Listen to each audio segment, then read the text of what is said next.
1940 இந்தியாவோட milk farmers இருப்பாங்கல்ல, அவங்க எல்லாருமே வந்து குறிப்பா சொல்லணும் அப்படின்னா குஜராத்ல இருக்கக்கூடிய கைரா டிஸ்ட்ரிக்ட் பீப்புள்ஸ் எல்லாருமே வந்து பால்சன் டைரி அப்படிங்கிற ஒரு மில்க் ஃபார்முக்கு என்ன பண்றாங்க அப்படின்னா பால் கொண்டு போய் ஊத்தணும் அப்படிங்கிற மாதிரி ஃபோர்ஸ் பண்றாங்க. இந்த பால்சன் டைரிங்கிறது என்னன்னு பாத்தீங்க அப்படின்னா இது ஒரு பிரிட்டிஷ் கம்பெனிங்க. அதனாலேயே அவங்களோட பால் சப்ளை பண்றதாகட்டும், பிரைசஸ் ஆகட்டும் எல்லாமே வந்து அவங்க கண்ட்ரோல் தான் இருந்துச்சு. அது மட்டும் இல்லாம நம்ம இந்தியால மில்க் ஃபார்மர்ஸ் எல்லாத்தையுமே வந்து ஃபோர்ஸ்ஃபுல்லா நீங்க அங்கதான் வந்து மில்க் எல்லாம் சேவ் பண்ணணும், அதுவும் லோ பிரைஸுக்கு தான் அப்படின்னு சொல்லி சொல்றாங்க. சோ இப்படி பண்றதுனால நடுவில் இருக்கிற மிடில் மேனுக்கு தான் வந்து ஹியூஜ் ப்ராஃபிட் அவங்க எல்லாருமே பண்ணிட்டு இருக்காங்க. சோ ஃபார்மருக்கு ஒண்ணுமே வந்து கிடைக்கிறது இல்ல, நட்டத்தை மட்டும் தான் பார்த்துட்டு இருக்காங்க. சோ இதை நம்ம எப்படியாச்சும் பேன் பண்ணி ஆகணும் அப்படிங்கிறதுக்காக சர்தார் வல்லபாய் பட்டேல் கிட்ட இவங்க எல்லாருமே சேர்ந்து போய் ஒரு கம்ப்ளைண்ட் கொடுக்குறாங்க. என்னன்னா நீங்களே எங்க கூட சேர்ந்து கோஆபரேட் பண்ணி இந்த மாதிரி மிடில் மேன்ல இல்லாம ஃபார்மர்ஸ்க்கே வந்து லாபம் வர மாதிரி ஏதோ பண்ணி எங்களுக்கு சக்சஸ்ஃபுல்லா பண்ணி கொடுங்க, ஏதோ இந்த ஸ்கீம் பண்ணி கொடுங்க எங்களுக்கு அப்படிங்கிற மாதிரி கேட்கறாங்க. இந்த மாதிரி மிடில் மேன் இல்லாம நாமளே பாலை வந்து டைரக்டா கன்சியூமர்ஸ்க்கு கொடுக்குற மாதிரி நீங்க ஏதோ எங்களுக்கு பண்ணி கொடுத்தீங்கன்னா அது ரொம்பவே ஹெல்ப்ஃபுல்லா இருக்கும் அப்படின்னு சொல்லி சொல்றாங்க. சோ பாத்துக்கோங்க, பிரிட்டிஷ் வந்து பால்லையும் கூட நம்மளுக்கு எவ்வளவு ஆப்பு வச்சிருக்காங்கன்னு சொல்லிட்டு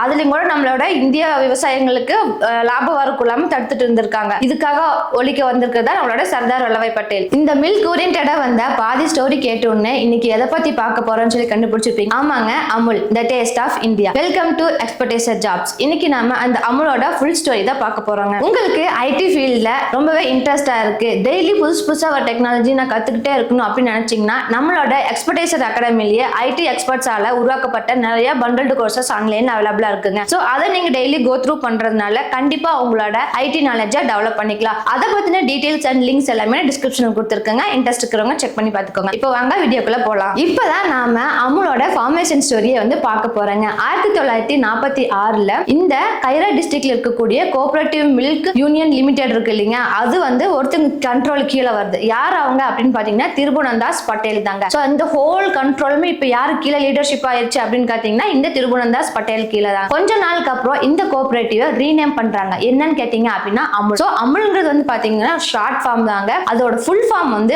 ஆனந்த் மில்க் யூனியன் லிமிடெடுங்க. இதுல அவங்க ஒரு சின்ன ஐடியா தான் பண்ணியிருந்தாங்க. அந்த ஐடியா தான் ஒரு பெரிய புரட்சியை ஏற்படுத்துச்சு அப்படின்னு சொல்லலாங்க. சோ அந்த கோஆபரேட்டிவ் மில்க் ஃபார்ம் இருக்கு இல்லைங்களா, அதையெல்லாம் யார் ரன் பண்ணும் அப்படின்னு பேசுறாங்க அப்படின்னா அங்க இருக்கிற ஃபார்மர்ஸ் எல்லாருமே கம்பைன் ஆகி அதை வந்து ரன் பண்ணாங்க. அப்படின்னா அங்க இருக்கிற மிடில் மேனுக்கு சுத்தமா வேலையே இல்ல, அதனால அவங்க எல்லாமே வந்து ரிமூவ் ஆயிரணும். அது மட்டும் இல்லாம அதன் மூலமா கிடைக்கிற ப்ராஃபிட் எல்லாத்தையுமே யார் ஷேர் பண்ணிக்கணும், அந்த ஃபார்மர்ஸை வந்து ஷேர் பண்ணிக்கிற மாதிரி தான் இந்த ஐடியாங்க. 1949 டாக்டர் வர்கீஸ் குரியன் அப்படிங்கிற ஒரு இன்ஜினியரை நம்மளோட ஆனந்த் கிட்ட அனுப்பி விடுறாங்க. இவர் வந்து இன்ஜினியரா இருக்கிறதுனால அவர்கிட்ட போய் என்னென்ன அங்க வேலையெல்லாம் நடக்குது அந்த பால் பண்ணையில அப்படிங்கிற எல்லாத்தையுமே பாக்குறாரு. சோ அதன் மூலமா ஒரு மாடர்ன் டெக்னாலஜி அவர் வந்து அப்ளை பண்றாரு. எதுக்குன்னு பாத்தீங்க அப்படின்னா மில்க் ப்ராசஸ் பண்றதுக்கும் அது எப்படி எஃபிஷியன்ட்டா எல்லா பக்கம் டிஸ்ட்ரிபியூட் பண்றது அப்படிங்கிறதுக்காக தான். 1970 இதை வந்து என்ன பண்றாங்க அப்படின்னா ஆபரேஷன் ஃப்ளோட் அப்படின்னு பேர் வைக்கிறாங்க. சோ இது என்ன பேர் அப்படின்னு பாத்தீங்கன்னா ஒயிட் ரெவல்யூஷன் தான். சோ இது எதுக்காக பண்றாங்க அப்படின்னு பாத்தீங்கன்னா நம்மளோட இந்தியா தான் லார்ஜஸ்ட் மில்க் ப்ரொடியூசரா பண்ணணும் அப்படிங்கிறதுக்காக தான். சோ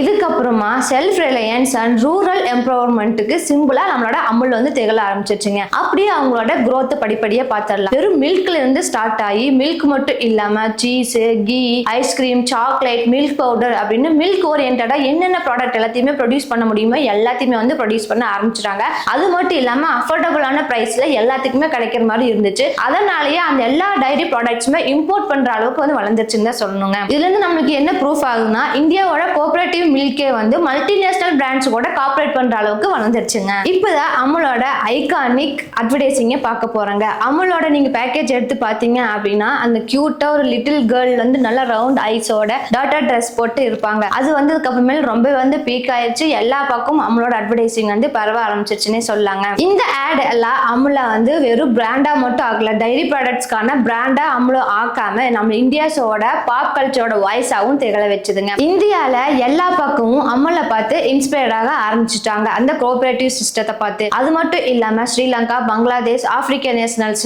எல்லாமே இந்த அமுலோட சிஸ்டத்தை அடாப்ட் பண்ணவும் ஆரம்பிச்சுட்டாங்க. அமுல் மட்டும்தான் 36 லட்சம் ஃபார்மர்ஸ் வச்சு அவங்க வந்து ஓனா நடத்திட்டு இருக்காங்கிற பெருமையுமே வந்து அமுல சேர ஆரம்பிச்சதுங்க. இப்ப அமுலோட அச்சீவ்மெண்ட்ஸ் தாங்க பார்க்க போறோம். இந்த மாதிரி ஃபார்மர் வச்சு சக்சஸ்ஃபுல்லா ஒன்னொன்னா பார்த்து கொண்டு வந்துட்டு இருக்கிறதுனால அவங்களோட டர்ன் ஓவரே பாத்தீங்க அப்படின்னா வருஷத்துக்கு 72,000 கோடி அளவு வளர்ந்துருச்சுங்க. அது மட்டும் இல்லாம 250 50க்கும் மேற்பட்ட டைரி ப்ராடக்ட்ஸ் எல்லாத்தையுமே இந்தியா அண்ட் வெளிநாடுன்னு சொல்லிட்டு சேல் பண்ண ஆரம்பிச்சுட்டாங்க. 50 கண்ட்ரிக்கு மேலையும் வந்து இந்த மில்க் சப்ளை பண்ணவும் ஸ்டார்ட் பண்ணிட்டாங்க. இதை எதை சிம்பிளைஸ் பண்ணுது அப்படின்னு பாத்தீங்கன்னா ஃபார்மர்ஸோட எம்பவர்மெண்ட்டும் ரூரல் இந்தியாவோட ப்ரோக்ரஸும் தாங்க. சோ இதெல்லாம் பார்த்ததுக்கு அப்புறமேல இவ்வளவு ஸ்பெஷலா ஏன் அமுலா இருக்கு அப்படின்னு கேட்டீங்கன்னா, இது ஃபார்மர்ஸோட ஓன் பிராண்டு, மிடில் பிராண்டோ மத்த யார் நடுவில் இருக்கிறவங்களுக்கு போகாது. என்ன ப்ராஃபிட் இருந்தாலும் எல்லா ஃபார்மர்ஸ் வந்து பிரிச்சு எடுத்துக்கிறாங்க. இந்த ஒயிட் ரெவல்யூஷன் ஸ்கீம் வந்து நம்மளுக்கு ஸ்டார்ட் ஆனதுனால வேற எந்த நாட்டுகிட்ட இருந்தும் இந்தியா பாலுக்காக அடுத்தவங்க கிட்ட கையேந்த வேண்டியது இல்ல. தனக்கு தேவையான அளவு போக மிச்சவங்களுக்கு கொடுக்கற அளவுக்கு நம்மளோட இந்தியா வளர்ந்துருக்கு.